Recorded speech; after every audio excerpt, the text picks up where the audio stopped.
Recently, the internet has been rightfully consumed by the horrific incidents in Ozoro Delta states.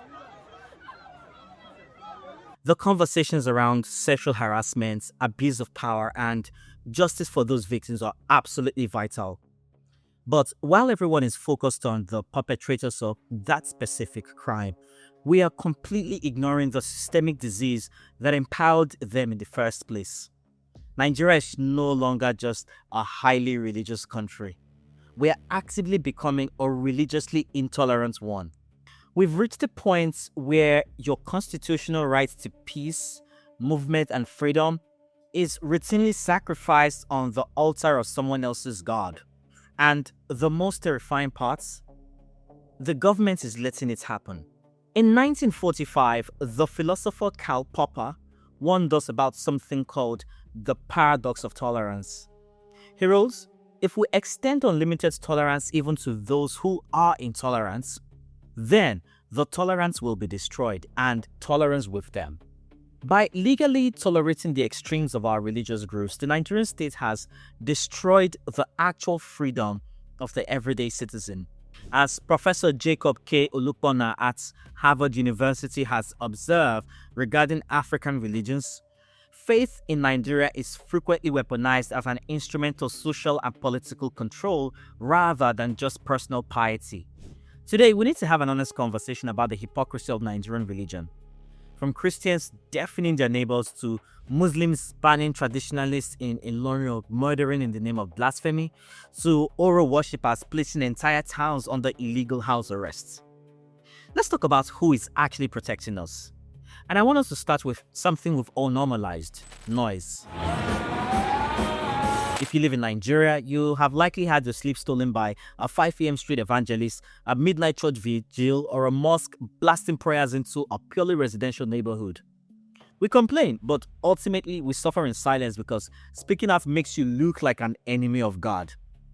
But this isn't just a nuisance, it's an illegal imposition of faith. According to environmental studies published in the Marburg Journal of Religion, churches and mosques in Nigeria routinely exceed the World Health Organization's safe noise limit of 75 decibels, often hitting well over 110 decibels. So you're not just being annoyed, your health is being actively damaged by institutions that claim to bring peace. Your right to worship ends the exact moment it violates your neighbor's right to sanity. But because religion in Nigeria is a sacred cow, environmental laws are routinely suspended for clerics. But what happens when this sense of religious entitlement goes unchecked? What happens when a group of people are taught that their religious beliefs are placed higher than the Nigerian constitution? It escalates from noise to something else. In many cases, murder. For example, in May 2022, Deborah, a young Christian university student in Sokoto, was stoned and burned to death by a mob of her own classmates, Muslims, over an alleged blasphemous comment made in their class WhatsApp group. Let that sink in.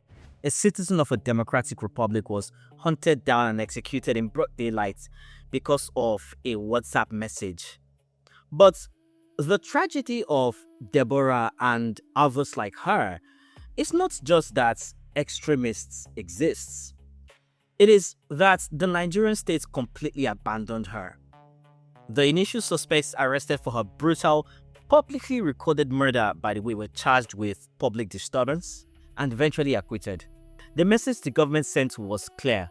In Nigeria, mob justice is legal as long as you do it in the name of God. Over 300 years ago, the philosopher John Locke wrote a letter concerning toleration, a foundational text for modern democracy.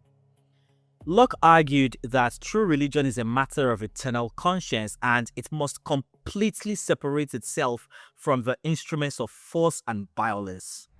He wrote that those who use fire and sword in the name of God are not showing love for truth, but a desire for temporal dominion, meaning earthly power and control.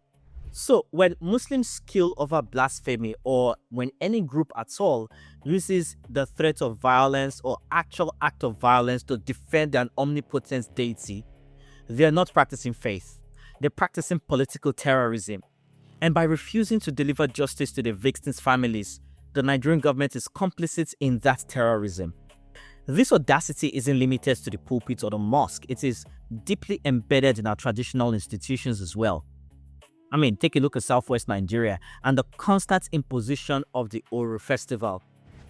Under the guise of cultural preservation, entire towns are frequently placed under daytime and nighttime curfews.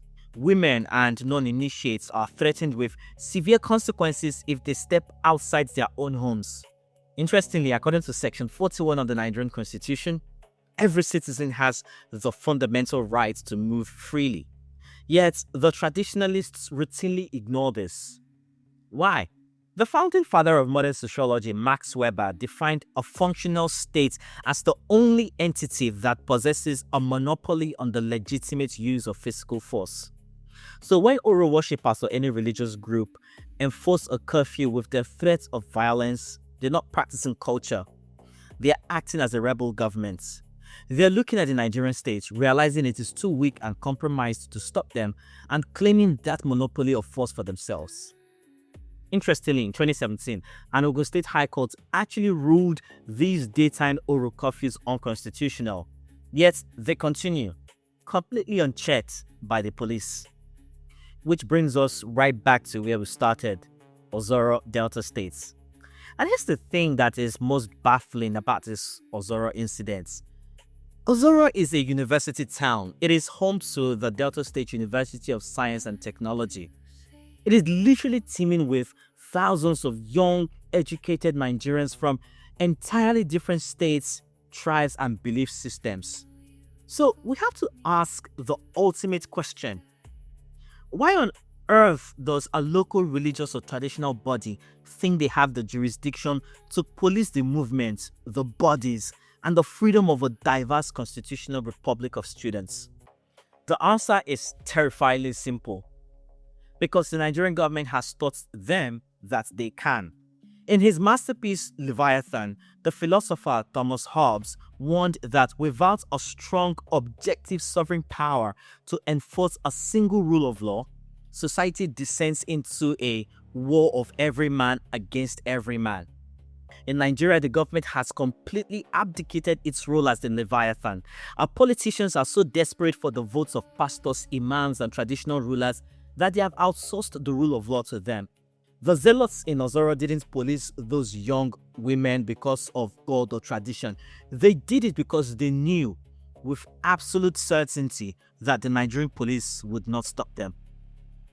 So whether it's a pastor destroying your peace with a megaphone or a religious extremist in Sokoto taking a life over a message, something they call blasphemy, or traditionalists in Ozoro placing a university town under siege, it is all the exact same disease. It is the disease of a country that respects religion more than it respects citizens. True religious freedom doesn't just mean the freedom to worship. It means the absolute, undeniable freedom from someone else's religion being forced upon you. Until the Nigerian constitution is placed higher than any sacred book, any sacred practice, the shrine, the Bible, the Quran, all of them, none of us are truly free. We're just hostages waiting for our turn. And I know this is a difficult conversation to have, but it is one that we must have if we all want a functioning country.